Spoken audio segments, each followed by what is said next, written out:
सार्जुनेन रणेषु ये प्रवर्तयिष्यन्त्यसुरा स्थित्वधर्मं यदाक्षितो धर्मदेवा तदा भक्ता अहं नारायणो मुनि जानिषे कौशले देशे भूमो हि समगो द्विज मुनिशापमृतां प्राप्तां नृसिंस्तात तथोधवम् ततो वित्तासुरेभ्योऽहं सद्धर्मं स्थापयन्नज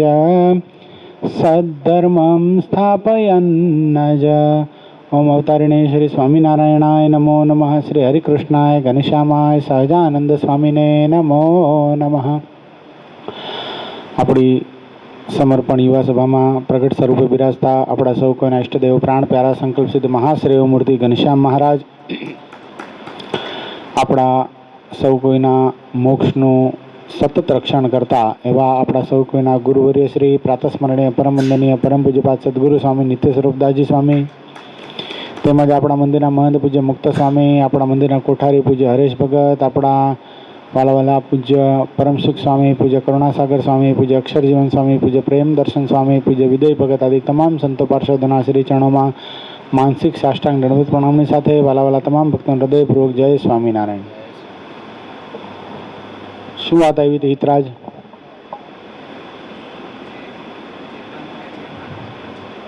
सरस जे थाय छे एना करता करता भगवान छे तो कोना हृदय में भगवान अखंड निवास करने रहे ई पण आगळ बताड्યું પછી क्यों विचारो यश के तारे फटाफट कॉपी करने मंतव्य लखी दीधું એટલે પછી મંતવ્ય જાણે ઉમંગ ભગત જાણે મારે શું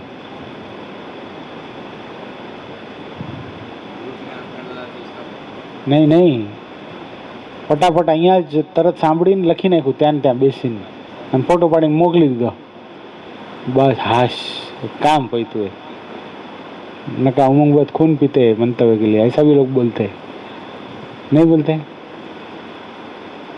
शू आयु तो कौशल है अंतर साफ सूफ हो वैक्यूम क्लीनर थी साफ करવું પડે કે ઝાડુ પોતાથી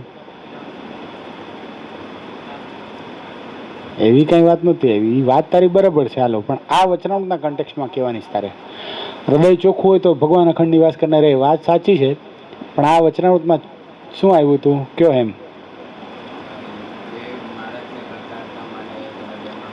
ई बराबर पछी आगळ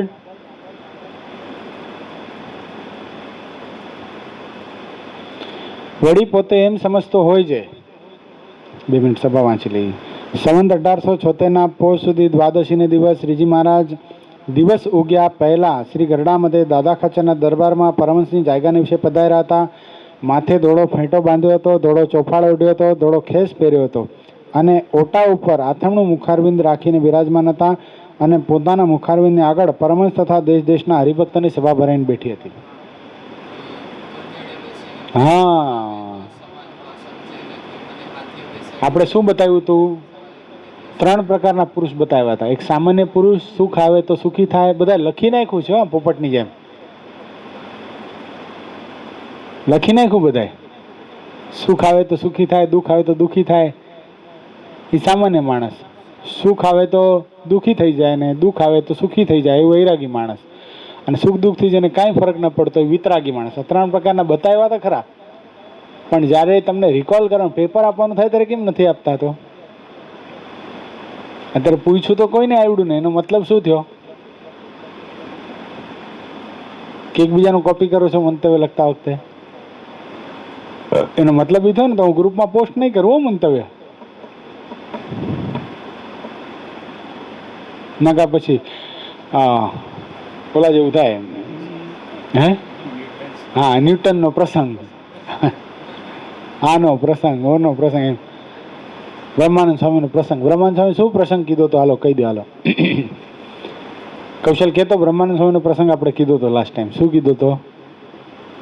તું યાદ રાખો, મેં ક્યું રાખો, બરાબર ને?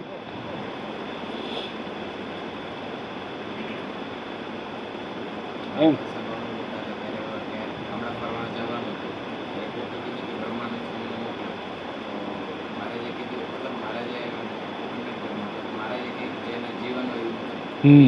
તેનો મતલબ શું સમજવાનું? બ્રહ્માનંદ સ્વામીમાં જીવન નથી એમ નહીં. બ્રહ્માનંદ સ્વામીની પરીક્ષા કરવા માટે આવું કીધા પછી પણ બ્રહ્માનંદ સ્વામીને કેટલો ફરક પડે છે કે નહીં, પણ કાંઈ ફરક પડ્યો નહીં. ચાહે કોઈ મને હાથીએ બેસાડે, ચાહે કોઈ ગધેડે બેસાડે, કાંઈ કોઈ ધૂળ નાખે અથવા કોઈ સોનામોરનો ઢગલો કરે, બધામાં જ એની સમાન વૃત્તિ છે. એ સંતના હૃદયને વિશે. એ ક્યારે થાય? પહેલાં આવી ભાવના થાય, શું? કરતા કરતા ભગવાન છે. સમજો, સ્ટેપ આવે છે. પહેલાં આવી ભાવના થાય, કરતા કરતા ભગવાન છે. એ કરતા કરતા ભગવાન દ્રઢ થઈ જાય તો એની પરિસ્થિતિ એ પહેલાં કોઝ છે. કોઝ એન્ડ ઇફેક્ટ રિલેશનશિપ આવે છે ને સાયન્સમાં. કોઝ ઇફેક્ટ રિલેશનશિપ તમને ભણ્યા છો તો એ ઓલો કોઝ થયો. હાલો, આ બધું સમજ્યા પછી એનો ઇફેક્ટ શું થાય છે? Blue litmus paper turns red, જેમ થાય ને એમ આ એનો ઇફેક્ટ થયો. શું પછી એને શું થાય? કદાચ કોઈ વખાણ કરે તો મજા ના. આપણી સ્થિતિ કેવી છે ખબર છે? હજી કોઈ વખાણ કરે ને ત્યાં મજા આવી જાય. યશ ભગત નહીં, અને કોઈ ખંડન કર્યું હોય તો કાંઈ મારી જ પાછળ પડ્યા હોય છે, બીજું કોઈ દેખાતું જ નથી. આવું થાય? નથી થતું? સાચું સાચું બોલવાનું. એમ થાય એવું? બોલો બોલો. ક્યારેક કથામાં ચડી જઈએ કાલની જેમ તો શું થાય? કાંઈ ન થાય. કોકને એમ થાય આપણી ઉપર તો કથા આવતી જ નથી. કૌશલને કેવી મજા?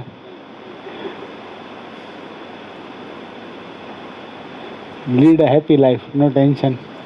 અમુક બધું મંતવ્ય લખવાનું કે તોય નહીં લખવાનું, ઘર સભા લખવાની કે તોય નહીં લખવાની, સભામાં આવી જવાનું એટલે બસ. નહીં કૌશલ? ટેન્શન દેને કા લેને કા નહીં.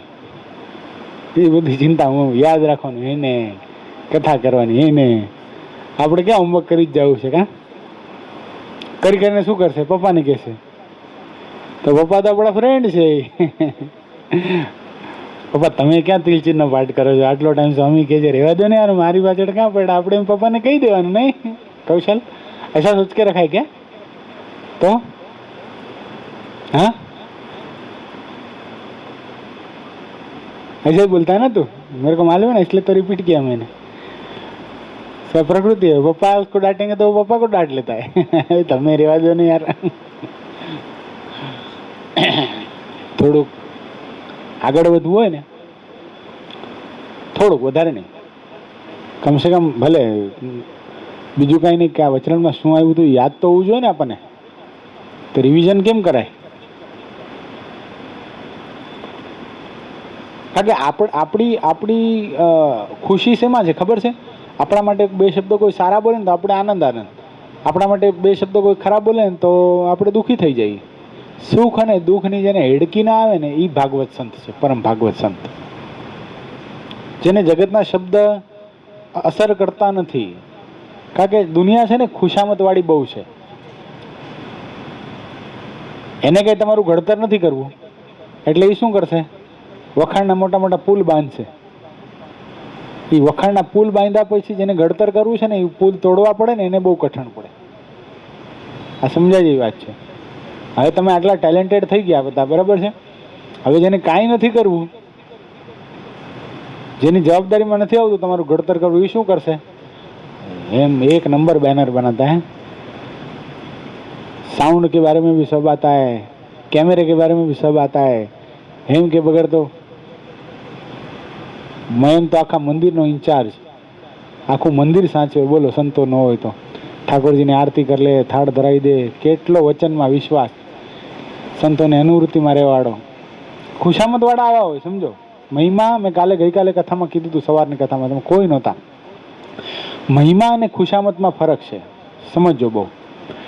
ખુશામત એ તમારે ઓળખવું પડે. હું તમને જોઉં છું, તમને કહેતા હોય ને એ ભક્તોને એ લોકો હું ઓળખું છું કે આ ખુશામત કરે છે ને આ મહિમાથી કહે છે, પણ એ હવે તમારે ઓળખી કાઢવું પડે.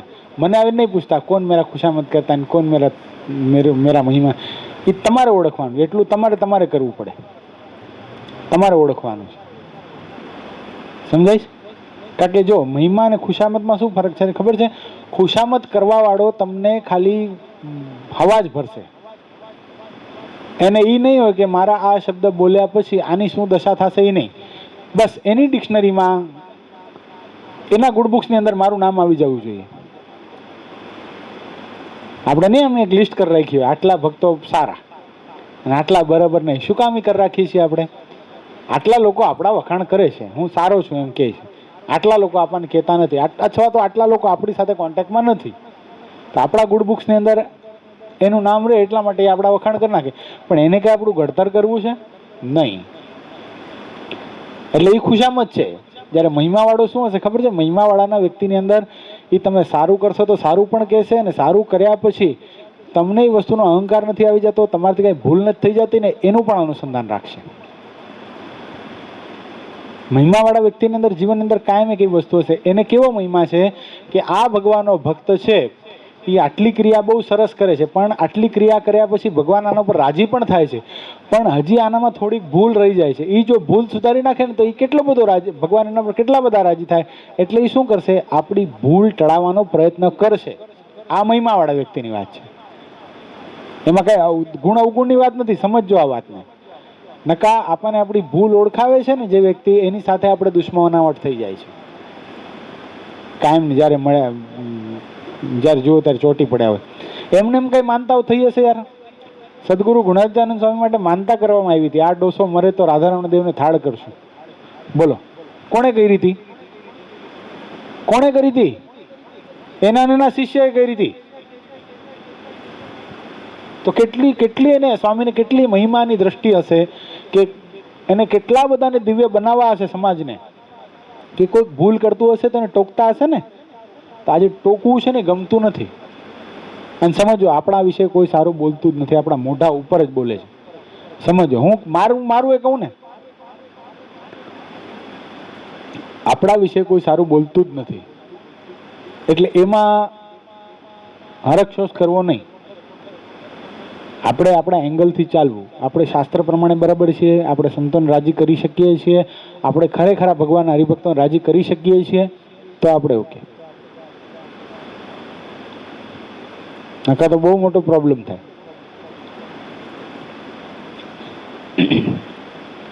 કોઈ નાક કાન કાપીને ગધેડે બેસાડે, ત્યારે કઈ નાક કાન કાપીને ગધેડે કોઈ બેસાડતું નથી, પણ શબ્દરૂપી અપમાન જે છે ને, એ નાક કાન કાપી નાખ્યા જેવું હોય.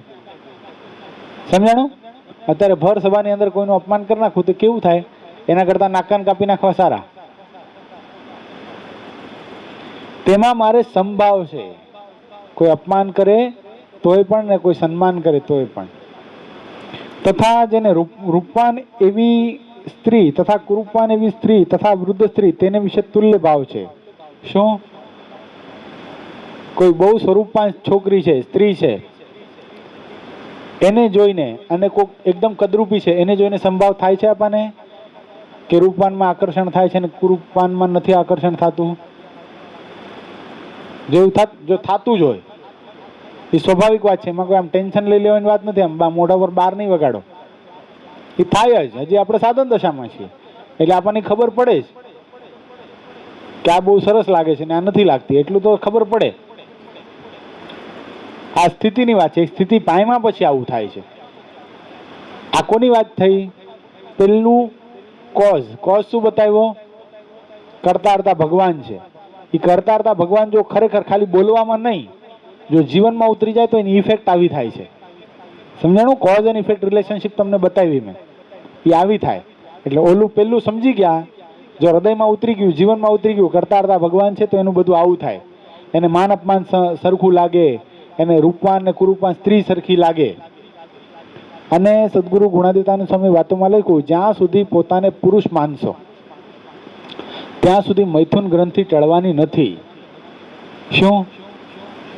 સદગુરુ ગોપાળાનંદ સ્વામી કે કે જ્યાં સુધી પોતાને પુરુષ માને છે ત્યાં એને સ્ત્રીની જરૂર પડશે, અને જ્યાં સુધી પોતાની જાતને સ્ત્રી માનશે ત્યાં સુધી એને પુરુષની જરૂર પડશે, અને જ્યાં સુધી સ્ત્રીને પુરુષની જરૂર પડે છે અને પુરુષને સ્ત્રીની જરૂર પડે છે ને ત્યાં સુધી સ્વપ્નમાં પણ અક્ષરધામના દર્શન નહીં થાય. સ્વપ્નમાં પણ નહીં થાય તો પ્રત્યક્ષ જવાની ક્યાં વાત આવી? એટલે સાધુ થાવ કે નહીં થાય, પણ એક વખત બ્રહ્મચર્ય પાળવું રહ્યું. આપણે વાસનાનો ત્યાગ કરીએ એને વ્રત કહેવાય. શું કહેવાય? આપણે વાસનાનો ત્યાગ કરી, થોડુંક હાઈ લેવલનું છે, આપણે વાસનાનો ત્યાગ કરી એને વ્રત કહેવાય, અને વાસના આપણો ત્યાગ કરી દે ને એને બ્રહ્મચર્ય કહેવાય. આ સૂત્ર છે, જ્યાં લખવું ત્યાં લખવું. ક્યારેક જ આવા વાક્ય નીકળે. શું? હેમ આપણે વાસનાનો ત્યાગ કરીએ અમુક સમય સુધી, નહીં લગ્ન કરીને પછી ઘણા લોકો વ્રત લેતા, ચાતુર્માસમાં અમે બ્રહ્મચર્ય વ્રત પાડશું. એ શું છે? એ વ્રત છે. પણ વાસના જ હૃદયમાંથી નીકળી જાય, સ્ત્રી માત્ર એને મા બેન દીકરી સમાન લાગે, તો એ શું છે? એ બ્રહ્મચર્ય છે. એક ગુરુજી, બહુ સમજ્યા જેવી વાત છે. આવી રીતે સભા ચાલુ હતી, એમાં 4-5 શિષ્ય બેઠા હતા એના. હવે એમાં ગુરુએ પ્રશ્ન કર્યો કે સવાર થઈ ક્યારે કહેવાય? છોકરાઓના મનમાં એમ થયું કે યાર આ કંઈ સવારના પોરમાં ગુરુ પ્રશ્ન કરે છે, આવા કંઈ પ્રશ્ન. સવાર થયું કોને કહેવાય? હાલો કયો તો, સવાર થયું કોને કહેવાય? કૌશલ, વોટ ઇઝ મોર્નિંગ? ક્યારે ખબર પડે સવાર થઈ ગઈ? હે 4 વાગે? અરે એમ નહીં, હાલો 4 વાગે ત્યારે, હાલો ઓકે, એને ટાઈમ નક્કી કર્યો 4 વાગે ત્યારે સવાર થઈ કહેવાય. હાલો એમ તું કે સૂર્ય ઉગે થાય, ઉદય થાય, પ્રકાશ થાય ત્યારે સવાર થાય. હાલો યશ, સેમ, કોપી પેસ્ટ. મયંક, ચંદ્ર હાથમે ને સૂર્ય ઉદય પણાને પામે ત્યારે સવાર થઈ કહેવાય. એ થોડુંક એડ કર્યું એને એડજેક્ટિવ. હાલો હિતરાજ, સેમ, કઈ મહેનત જ નથી કરવી આપણે, કબૂલ હે. એવી રીતે શિષ્યોએ તમારી જેમ જ બિચારા નિખાલસ ના હતા બધા શિષ્યો, એટલે ઉત્તર આપ્યો. કોકે કીધું સવાર થાય, અંધારું મટી જાય, અજવાળું થઈ જાય, કુકડો બોલે ત્યારે સવાર થયું કહેવાય. બીજાએ કીધું કે જે સ્ત્રી પુરુષમાં આપણને ભેદ દેખાય કે આ પુરુષ છે ને આ સ્ત્રી છે, એવું અજવાળું થાય, એવો પ્રકાશ થઈ જાય, જેવી વસ્તુ છે, આ વૃક્ષ છે, આ પહાડ છે, આ પથ્થર છે, આ પાણી છે, એ બધી ખબર પડવા માંડે, એવો પ્રકાશ થઈ જાય ત્યારે સવાર થયું કહેવાય. એમ કરતાં કરતાં આગળ આવ્યા. એમાં એક શિષ્યના મોઢામાંથી એવા શબ્દ નીકળ્યા કે ગુરુદેવ, આ તો લૌકિક સવારની વાત છે, પણ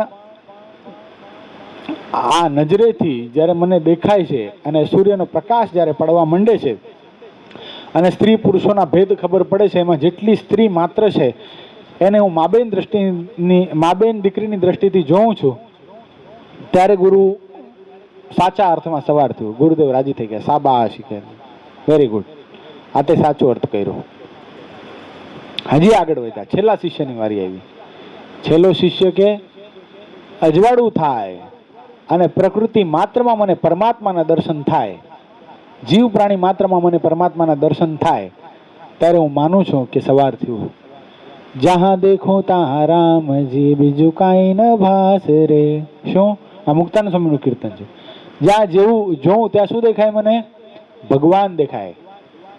વ્યક્તિમાં, કણ કણમાં, પળ પળમાં ભગવાનના દર્શન કરવા, પરમાત્માના દર્શન કરવા, એ શું છે? દ્રષ્ટિનું શુદ્ધિકરણ છે. હવે આપણે બધામાં પરમાત્માના દર્શન કરીએ તો ક્યાંય વિકૃતિ થાય ખરી? સ્વામી વિવેકાનંદજીના ગુરુનું નામ શું? રામકૃષ્ણ પરમહંસનો આપણે પ્રસંગ કીધેલો. શું પ્રસંગ હતો? હાલતા હાલતા વેશ્યાવાડામાં જતા રહ્યા, ત્યાં એક વેશ્યાની સામે ટગર ટગર જોવા લાગ્યા. શું જોતા હતા? એ મારા ઠાકોરે આટલું સરસ રૂપ તને આપ્યું, તો એ પ્રત્યક્ષ મારો ઠાકોર કેવો સરસ હશે. તેને શું દેખાણું? વેશ્યામાંથી પણ ગુણ દેખાણો ને, એમાં પણ ભગવાનની રચના દેખાણી. તો આવી જે ભાવના આપણા હૃદયની અંદર થઈ જાય તો આપણે પણ કોઈ દિવસ વિકારને પામીએ નહીં. સમજાઈ ગયું? જો હજી આગળ બતાવે છે.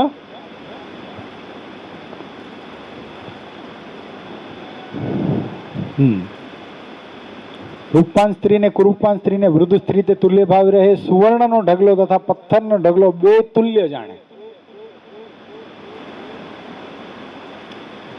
લાગે એવું?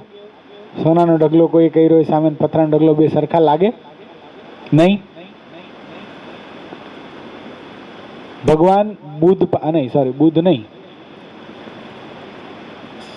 શીખ સંપ્રદાયના ગુરુ નાનક ગંગાના તટ ઉપર બેઠા હતા, હરિદ્વારની અંદર ધ્યાન ભજન કરતા હતા. એમાં એક ભક્તએ આવીને બે કડા, પોતાના શીખ લોકો કડા પહેરે, તમને ખબર હતા, બે સુવર્ણના કડા મૂક્યા એની પાસે કે લ્યો ગુરુ નાનક મારા દક્ષિણા મારા તરફથી. તો ગુરુ નાનકે શું કર્યું, ભજન કરતા કરતા એક કડું ઉપાડીને ગંગામાં નાખી દીધું. કે ક્યાં, કેમ ગુરુદેવ તમે આ સોનાનું કડું હતું કેમ ગંગામાં નાખી દીધું, ક્યાં નાખ્યું પાછું? તો બીજું કડું લઈને કે એ જો અહીંયા નાખ્યું, બે નાખી દીધા. તો કે કેમ આવું કર્યું?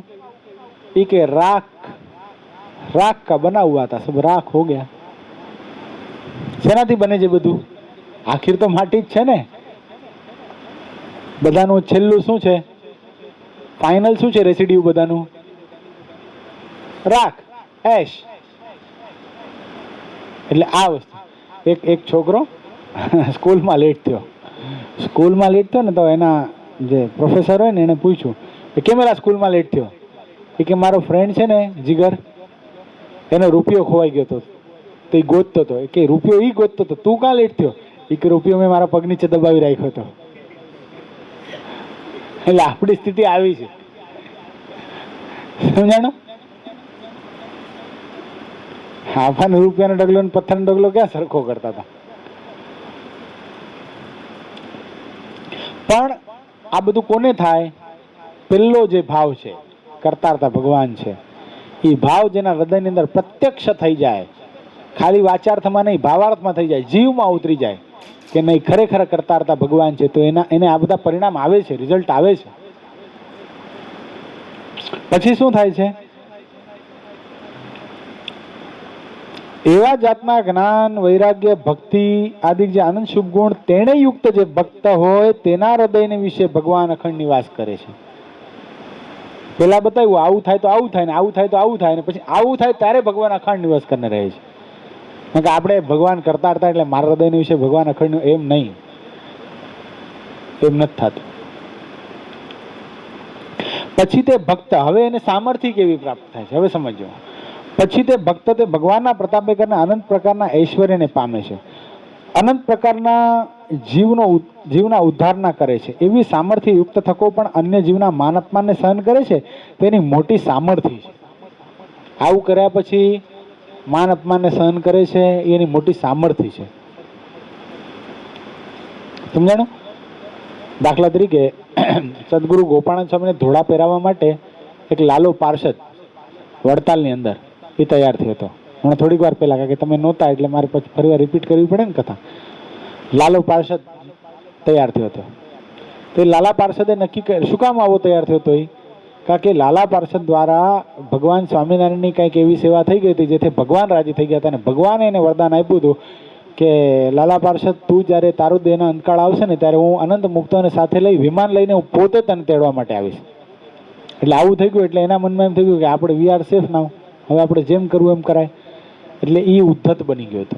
સદગુરુ ગોપાળાનંદ સ્વામી એટલા મોટા મહાપુરુષ, મૂળ અનાદિ મૂળ અક્ષર મૂર્તિ, જેના માટે એમ સ્વામીએ લખ્યું કે હથેળીમાં પાણીનું બૂંદ લઉં અને અનંત કોટી બ્રહ્માંડોના જીવ પ્રાણી માત્રની જે સ્થિતિ છે, જેના સંકલ્પો જે હસ્તામણ હું દેખી શકું, અને તાવડીમાં રોટલો જેમ આમ ફેરવીએ આપણે, એમ અનંત કોટી બ્રહ્માંડોને ગોથલિયા ખવડાવી દઉં મહારાજ, એટલી મારામાં સામર્થ્ય.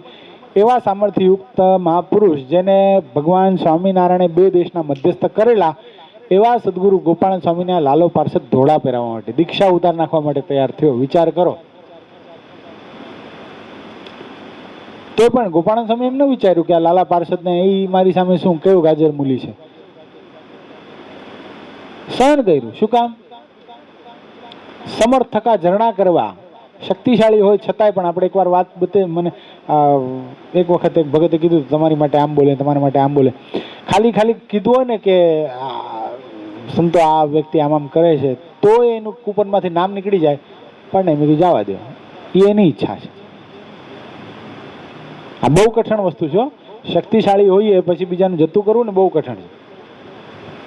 સમર્થને સદગુરુ ગોપાલ સ્વામી વાતમાં બહુ સરસ વાત લખી મયંક. સમર્થને ક્ષમા એટલે કોઈ ભૂલ કરી અને એને માફ કરી દઈએ ને, સમર્થને ક્ષમા છે એ શોભારૂપ છે, જ્યારે અસમર્થને ક્ષમા છે એ સુખરૂપ છે. દાખલા તરીકે બહુ પાવરફુલ હોય અને કોકને જા માફ કિયા તો કેવું લાગે, હા કેટલા મોટા, આનું ખરાબ કરી શકતા હતા છતાંય પણ એને ખરાબ ન કર્યું, તો એ શોભા થઈ ગઈ ને એની, વાહ શાબાશ, એવું થાય ને. અને અસમર્થ હોય, કંઈ કરી જ ન શકતો હોય, આપણાથી મોટા આપણું કંઈ ખરાબ કર્યું હોય ને આપણે એનું કંઈ બગાડી ન શકતા હોય, જવા દે, એના માટે સુખરૂપ છે. કાંઈ કરવા જઈએ તો દાખલા તરીકે કોઈ અહીંયાથી ગામવાળો નીકળ્યો હોય અને એ કદાચ આપણી સાયકલને અથવા તો આપણી બાઇકને અડાડી દે મયંક, તો ઉતરીને ગાળો દેવાય ને, જ્યાં માયલા એવું કરાય? શું કરે? શું કરે? આપણે ગાળ દઈએ તો શું કરે? ઉતરીને બે વગાડ દે કે નહીં? આપણી ભૂલ એની હોય તો આપણે શું કરીએ છીએ? नहीं नहीं sorry sorry sorry sorry sorry sorry sorry आप जाओ अंदर, नो प्रॉब्लम, कुछ नहीं कुछ नहीं हुआ कुछ नहीं, मैं करवा लूँगा, कुछ बाजू में गैरेज. એ શું છે આપણા માટે? સુખરૂપ છે. પણ અહીંયા મહારાજ એ વાત બતાવે છે, સમર્થ ટકા ઝરણા કરે, બધી ખબર હોય, બધું પાવર હોય. જો એ જ ગોપાળાનંદ સ્વામી કેટલા પાવરફુલ હતા. જુનાગઢનું મંદિર બંધાતું હતું ત્યારે જુનાગઢની અંદર બ્રહ્માનંદ સ્વામી જ્યારે મંદિર બનાવતા હતા ત્યારે બહાદુર ખાનનો જે દિવાન રંગીલદાસ નાગર બ્રાહ્મણ હતો, એણે બહાદુર ખાનની કાન બમરીણી કરી કે અહીંયા સ્વામિનારાયણ મંદિર નથી બનાવતા, કિલ્લો બનાવે છે ને તારું રાજ્ય હડપી લેશે. ત્યારે બહાદુર ખાને શું કીધું રંગીલદાસને? बहादुर खान ने कीधु कि खुदा का दिया हुआ राज्य में करता हूं, जो खुदा वापस ले लेंगे तो कोई कुर्बान है. હવે આમાં કોને આસુરી સમજવા અને કોને દેવી સમજવા? ઓલો મુસલમાન છે અને આ બ્રાહ્મણ છે, સમજાઈ ગયું? એટલે પછી રંગીલદાસ થી રહેવાનું નહીં. હવે આ કે આ નવાબ કઈ કરતો નથી, હું કરી નાખું. એટલે એણે શું કર્યું? એણે વડોદરા જઈ અને સયાજીરાવ સરકારની કાનબંધણી કરી અને ત્યાંથી આવ્યો પાછો કે જાઉં અને તોપથી જુનાગઢનું મંદિર ઉડાડી નાખું અને સ્વામિનારાયણના મંદિરનું કાંકરે કાંકરું ખેરવી નાખું. આવું નક્કી કરીને આવતો હતો. અને આ સમાચાર કોને મળ્યા? બ્રહ્માનંદ સ્વામીને. બ્રહ્માનંદ સ્વામી એક તો બહુ મહેનત કરીને મંદિર કરાવતા હતા અને સ્વામીના મનમાંથી આ રંગીલદાસ આવશે અને આવું કરશે એટલે સ્વામીની આંખમાં આંસુ આવી ગયા. અને તે વખતે ગોપાળાનંદ સ્વામી બરાબર જુનાગઢ હતા. ગોપાળાનંદ સ્વામીની પૂજામાં જઈને બ્રહ્માનંદ સ્વામી રડ્યા છે એમ સંપ્રદાયનો ઇતિહાસ બોલે. અને ગોપાળાનંદ સ્વામીએ પોતાની પછેડીથી બ્રહ્માનંદ સ્વામીના આંખને આંસુને લૂછ્યા છે કે સ્વામી શું કામ ચિંતા કરો છો? પણ તમે તમારા જેવા સાધુ આટલી બધી ચિંતા તમારા આંખમાંથી આંસુ કઢાવે, એ રંગીલદાસની શું હેસિયત છે? રંગીલદાસની જ ફિકર છે ને. સ્વામી શું કર્યું? સદગુરુ ગોપાળાનંદ સ્વામીએ પોતાની કાખમાંથી બગલમાંથી એક વાડ તોડીને બતાવ્યો. સ્વામી આ રહ્યો રંગીલદાસ, લ્યો.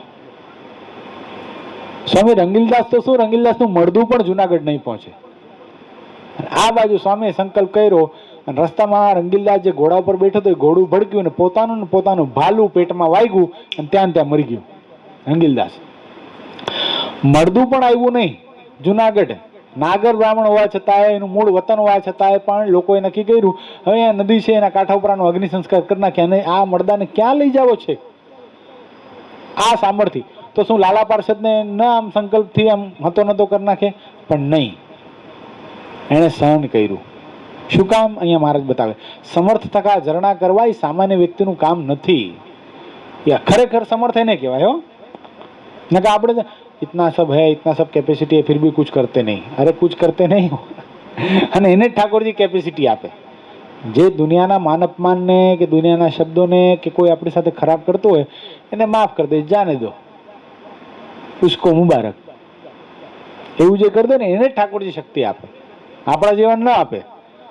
મેં उसकी जगह पे होता ना तो बराबर बताता भाई તારું નહીં થાય તો ન આપે ઠાકોરજી શક્તિ. કે અહીંયા બતાવી દેવાની વાત નથી. શક્તિ કોને શોભે છે? શક્તિશાળી વ્યક્તિ કોણ શોભે? કોણ શક્તિશાળી વ્યક્તિ? જેના હૃદય અંદર દયા હોય, ક્ષમા હોય ને એ શક્તિશાળી, એને શક્તિ પ્રાપ્ત હોય ને એ શોભે. રટણસો પટણ કરી નાખી કઈ શક્તિ? એને કદાચ સામર્થ્ય આપો તો શું કરે?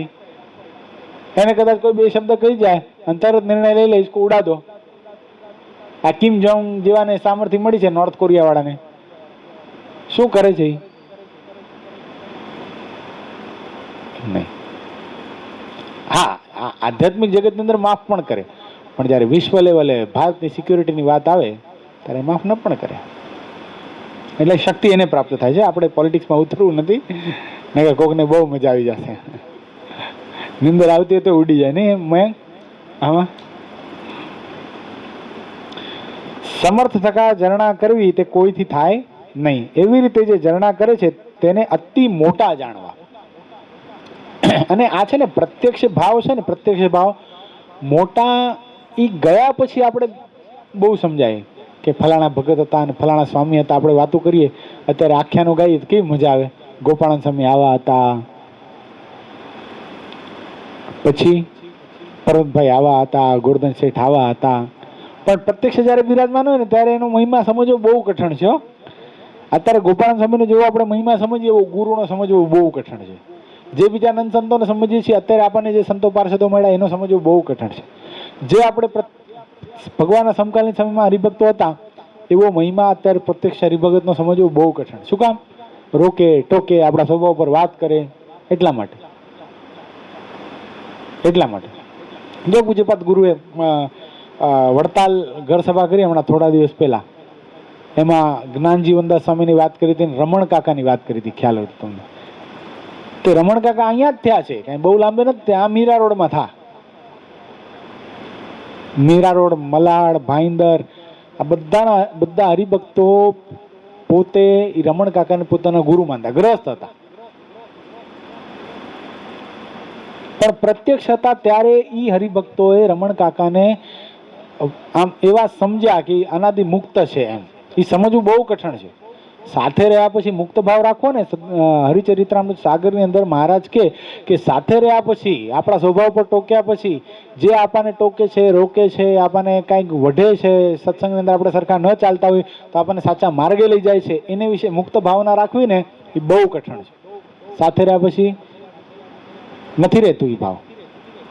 પણ આ જે હરિભક્તો હતા વેસ્ટર્ન લાઇનના, એણે રમણ કાકા માટે મુક્ત ભાવ કેળવેલો.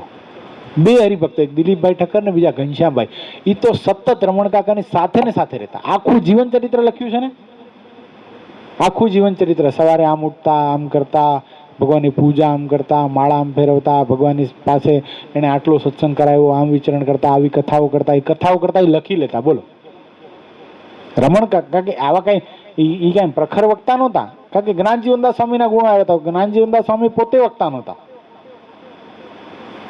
સાદા સીધા સાધુ હતા, પણ ઐશ્વર્ય મૂર્તિ હતા. એમ રમણ કાકા પણ સીધા સાદા હરિભગત હતા, ભગવાનની વાતો કરતા. એને કાંઈ આમ શણગાર કરીને અને બહુ આમ જોરદાર વાતો, બહુ કાંઈ ચરિત્ર એવા ભાઈ, પણ તોય પણ કહેવાનો ભાવાર્થ, તોય પણ એની સાથે રહેલો સમાજ એને એવા ભાવથી જોતો હતો. આ પ્રત્યક્ષ ભાવ કેટલો કઠણ છે. પ્રત્યક્ષ ભાવ જે સમજી જાય ને એને બધો મુદ્દો હાથ આવે છે. ત્યાં શું છે? શું વાત કરતો તું? શું પ્રત્યક્ષ કેવી રીતે સમજાય? કોની વાત જોઈ રહ્યા છીએ? સરસ. તો મારી સામે છે ને, મને એમ લાગે કંઈક ડે ડ્રીમિંગ કરે છે, આ ઊંડા વિચારમાં ઉતરી ગયો એ. એટલે કહેવાનો ભાવાર્થ કે પ્રત્યક્ષ આપણી સાથે રહેતા હોય જે સંતો, જે હરિભક્તો, એનો મહિમા સમજવો બહુ કઠણ છે. અને એ સમજાઈ જાય ને તો કામે થઈ જાય જીવાત્માનો. એને પછી કાંઈ કરવાની જરૂર નથી. બધા મુદ્દા હાથ આવી ગયા છે. એક વખત સિદ્ધાનંદ સ્વામી રાધાવાડીએ રહેતા, ગઢપુરની અંદર. રાધાવાડીએથી ફૂલ તોડીને લાવ્યા, ગુલાબના ફૂલ. અને મહારાજ બરાબર પૂજા કરતા હતા. અને મહારાજ પાસે જે શાલિગ્રામ હતો, તમને ખબર હતો, એ શાલિગ્રામની મહારાજ પૂજા કરતા હતા. તે પૂજા કરતા હતા ને તો સ્વામી આવીને બેઠા મહારાજ પાસે. તો મહારાજ સ્વામીને કે સ્વામી શાલિગ્રામને ફૂલ ચડાવો. તો સ્વામી ન ચડાવ્યા. કે શાલિગ્રામને ફૂલ ચડાવો, ન ચડાવ્યા. સ્વામી શું કર્યું ખબર છે? મહારાજના કાનમાં, બે કાનમાં ફૂલ ખોસી દીધા. મહારાજે પૂછ્યું, સ્વામી આ શું કર્યું? એ કે હવે પ્રત્યક્ષ તમે સામે બેઠા પછી પછી આમાં ભગવાનનો ભાવ કરવો એ કેટલી ખોટી વાત છે, સમજાય છે? એટલે પ્રગટ હોય ને, પ્રગટના ચરિત્ર, પ્રગટનો ભાવ રાખવો બહુ કઠણ છે. આપણે પ્રત્યક્ષ ભાવથી જીવવાનું છે. કેવી રીતે જીવવાનું છે? પ્રત્યક્ષ આપણી સાથે જે સંતો છે, જે ભક્તો છે, પૂજપાત ગુરુ છે, એ બધા અક્ષરધામના મહામુક્તો છે, એવી ભાવના રાખશું ને. એ જ વાત મહારાજે મધ્યના 21માં અવતરણમાં કીધી. મહારાજ કે પરોક્ષને વિશે જેવો મહિમા છે. પરોક્ષ અને પ્રત્યક્ષ એટલે પરોક્ષ એટલે નારદજી નથી લેવાના કે પ્રહલાદજી નથી લેવાના. અહીંયા પરોક્ષ એટલે જેવો ભાવ ગોપાળાનંદ સ્વામી માટે છે એવો પૂજ્યપાદ ગુરુ માટે થઈ જાય, જેવો ભાવ નિત્યાનંદ સ્વામી માટે છે એવો ભાવ આપણા સંતો અહીંયા જે રહે છે એના માટે થઈ જાય, જેવો ભાવ પર્વતભાઈ માટે છે એવો ભાવ આપણને અહીંયા રહેતા હરિભક્તો માટે થઈ જાય, તો શું થઈ ગયું? આપણા મોક્ષનો સર્વ મુદ્દો હાથ આવ્યો છે. એટલે 100% આપણો મોક્ષ થઈ ગયો. એનો મતલબ શું થાય છે? મહારાજે અંતેના બીજા વચનમાં લખ્યું, મહારાજ કે મરીને જેને પામવાના છે, દેહ મૂકીને, આ શરીરનો નાશ થઈ જાય પછી કોને પામવાના છીએ? આપણે ભગવાનને પામવાના છીએ. બીજા કોને પામવાના છીએ? ભગવાન અને ભગવાનના મુક્તોને સાથે રહેવાનું છે ને. એટલે દેહ મૂકીને જેને પામવાના હતા એ સતે દેહે મળ્યા છે, એ મહારાજ લખે. આવી ભાવના આપણને કેળવવાની છે. એટલે સતે દેહ મળ્યા છે એટલે આપણે આ દેહ પડી જાય એના પછી જે મુક્તોની સાથે રહેવાનું છે એ ભગવાને આપણને પ્રત્યક્ષ સાથે જ આપી દીધા છે. તો એની સાથે એવા મોજથી રહ્યો ને, એ આનંદથી રહ્યો. એ આનંદ નથી હજી. જો તો આમ પ્રાર્થના સભામાં આવીને બેઠો એવું લાગે કે નહીં?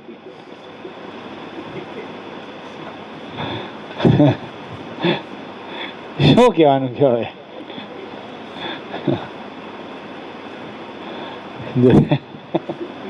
એક્સપ્રેશન તો જોઈએ કે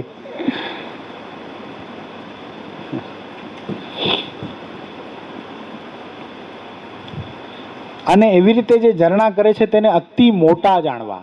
સહન કરે છે ને એને અતિ મોટા જાણવા.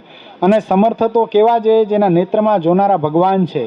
તે માટે બ્રહ્માંડમાં જેટલા જીવ પ્રાણી માત્ર છે તે નેત્રને પ્રકાશ કરવાને માટે સમર્થ થાય છે. આ દુનિયામાં જેટલા જીવ છે બધાના આંખમાં જોવાની શક્તિ આપનારા એ પોતે છે.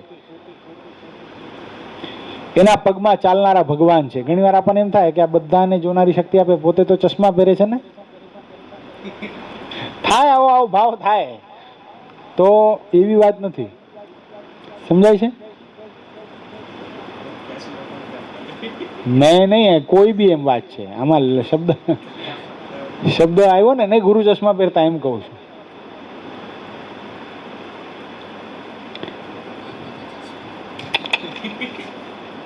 અરે એટલે કહું છું, અહીંયા રહ્યો. હા,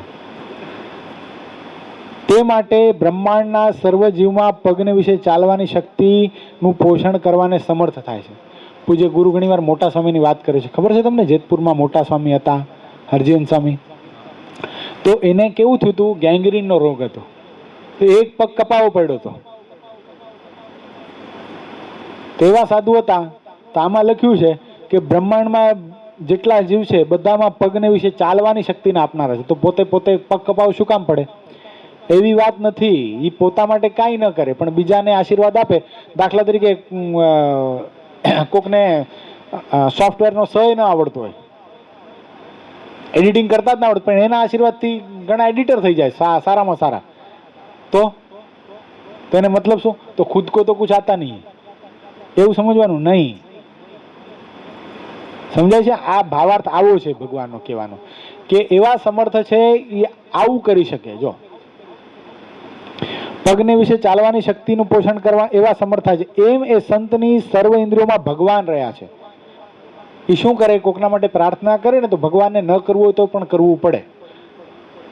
દાખલા તરીકે કોકને સંતાન એના પ્રારંભમાં હોય જ નહીં.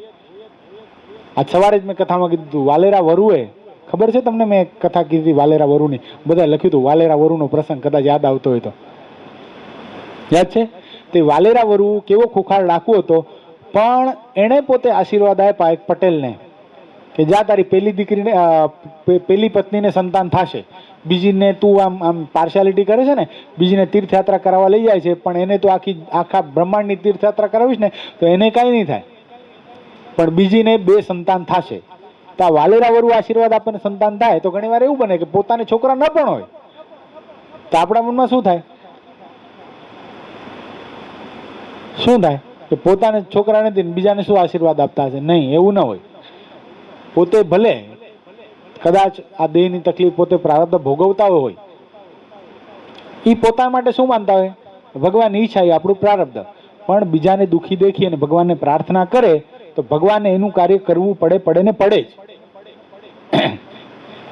એટલે શું થાય છે? એની બધી ઇન્દ્રિયોમાં ભગવાન રહે છે. તે માટે એ સંતો બ્રહ્માંડમાં સર્વ જીવોના ઇન્દ્રિયોને પ્રકાશ કરવાને અર્થે સમર્થ થાય છે. માટે એ સંતો સર્વ જગતના આધાર રૂપ છે. કેવું લખ્યું? આખા જગતના આધાર રૂપ છે બધાના. તે તુચ્છ જીવનું અપમાન સહે છે તે એમની અતિશય મોટપ છે.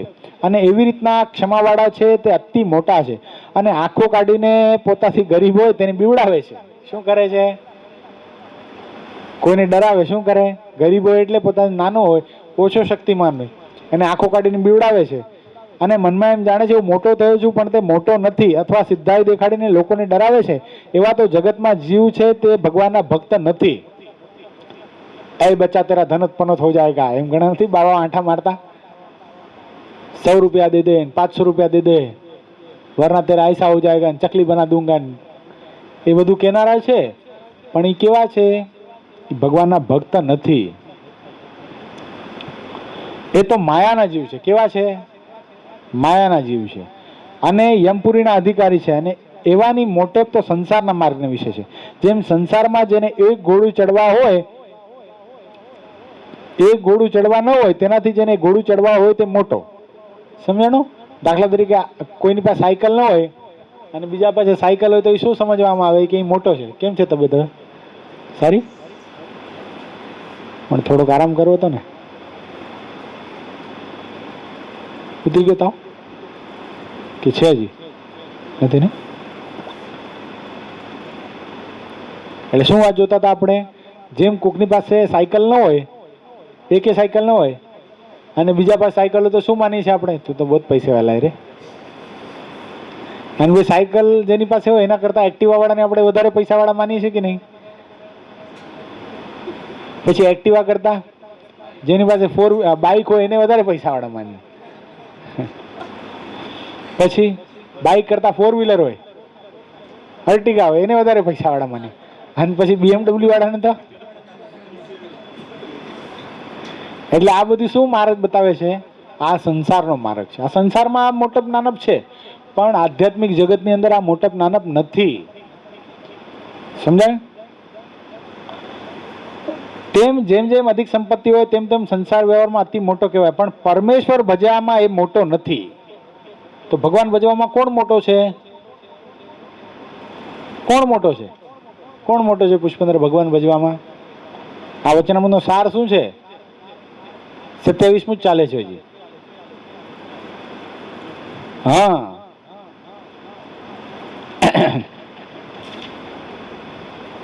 પણ પરમેશ્વર ભજવામાં મોટો નથી. અને જેની મતિ એવી હોય છે, આ સ્ત્રી અતિશય રૂપવાન છે ને આ વસ્ત્ર અતિશય સારું છે ને આ ઘોડી અને આ મેળી ઘણી સારી છે અને આ તુંબડી તો અતિશય સારી છે ને આ પાત્ર અતિશય સારું છે, એવી રીતના જે ગ્રહસ્થ તથા ભેગદારી તે સર્વે તુચ્છ બુદ્ધિવાળા છે. કેવા છે? તુચ્છ બુદ્ધિવાળા. ત્યારે તમે કહેશો કે એનું કલ્યાણ થશે કે નહીં થાય? તો આપણા મનમાં થાય ને, આપણને તો આ બધી હજી ખબર પડે છે. આ સ્ત્રી રૂપવાન છે, આ ફ્લેટ બહુ સારો છે, આ બંગલો બહુ સારો છે, આ કાર બહુ લક્ઝરિયસ છે, આ બધી આપણને ખબર પડે છે. તો આપણે તુચ્છ બુદ્ધિવાળા તો છીએ. તો આપણું કલ્યાણ થશે કે નહીં થાય? આવો પ્રશ્ન ભગવાને આપણા વતી પૂછી લીધો કૃપા વાક્ય કરીને. તો કલ્યાણ તો પામર જેવો હોય સત્સંગમાં એનું પણ થાય છે. કેવો? તો આપણે પામર થઈને કલ્યાણ કરવું છે કે ભગવાન રાજી થાય એવું કલ્યાણ કરવું છે? હા, પણ મોરે કઈ એવી સંતતા તેમાં કોઈ દાડે આવતી નથી. મોરે કઈ એટલે પહેલા કઈ એવી સંતતા. કેવી કેવી સંતતા કીધી છે આમાં? સાધુતાઈ, શક્તિ. કેવી શક્તિ બતાવી છે આગળ? શું બતાવ્યું? એની આંખની અંદર જોનારા ભગવાન છે, એની પગની અંદર ચાલનારા ભગવાન છે, એની હાથની અંદર ક્રિયા કરનારા ભગવાન છે. જેથી કરીને શું થાય છે? દુનિયાના તમામ લોકોની આંખમાં જોવાની શક્તિ એ સંત આપવા માટે શક્તિમાન છે, લોકોના પગમાં ચાલવાની શક્તિ આપનારા ભગવાન છે. એ સંત થાય છે. એ સંત એ બ્રહ્માંડના આધાર રૂપ છે એવું બતાવ્યું. તો આવી સંતતા એમાં આવતી નથી. જેને આવી તુચ્છ બુદ્ધિ હોય એની વાત કરે છે. અને પૂર્વે કયા એવા જે સંત તેના જે ગુણ તે પણ એવામાં આવતા નથી. આપણે રમણ કાકાની વાત કરી તો પૂજ્ય જ્ઞાન જીવનદાસ સ્વામીના ગુણ સંપૂર્ણ રમણ કાકામાં આવેલા. એમ અત્યારે પણ જો કોઈ ખરો થઈ અને ભગવાનના એકાંતિક સંતનો સમાગમ કરે, પૂજ્યપાદ ગુરુનો ભાવ, હૃદયગત ભાવ જો સમજતો હોય તો એના જીવનની અંદર પણ પૂજ્યપાદ ગુરુના સંપૂર્ણ ગુણ આવે છે. એના ન આવે. અને જો ન આવતા હોય તો મહારાજ કોઈ દી લખે નહીં કે સત્પુરુષના ગુણ મુમુક્ષુ વિશે કેમ આવે. લખ્યું ને કેટલા વચનમાં કીધું. ચાલો એકવાર પુષ્પેન્દ્રે કહી દીધું આન્સર, હવે આવડવું જોઈએ. તમે 2 સભામાં હતા. હા, મુમુક્ષુના ગુણ સત્પુરુષમાં ન જાય, સત્પુરુષના ગુણ મુમુક્ષુમાં આવે. યસ હતો ને? હા હા, 77 નહીં, -10, 67મું યાદ રાખવાનું. હો,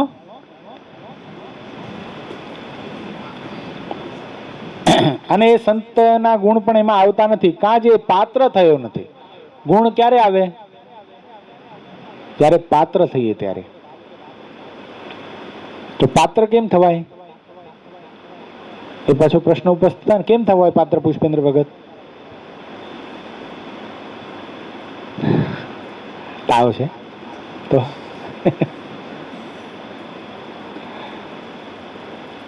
પાત્ર સત્સંગમાં આવ્યા થકી થવાય. પાત્ર ભગવાનને કરતા હતા જાણ્યા થકી થવાય. સમજાય? સંપૂર્ણ હૃદયની અંદર ભગવાનના કરતાપણાની હા પડી જાય ને તો આ બધા ઇફેક્ટ થાય આપણા જીવનની અંદર. કાજે પાત્ર થયો નથી એમ વાર્તા કરીને જય સચ્ચિદાનંદ કહીને શ્રીજી મહારાજ દાદા ખાચરના દરબારમાં પોતાને ઉતારે પધાર્યા. ઇતિ વચનામૃતમ પ્રથમ પ્રકરણનું 27મું આજે પૂરું થયું 3 સભા પછી. સહજાનંદ સ્વામી મહારાજની જય.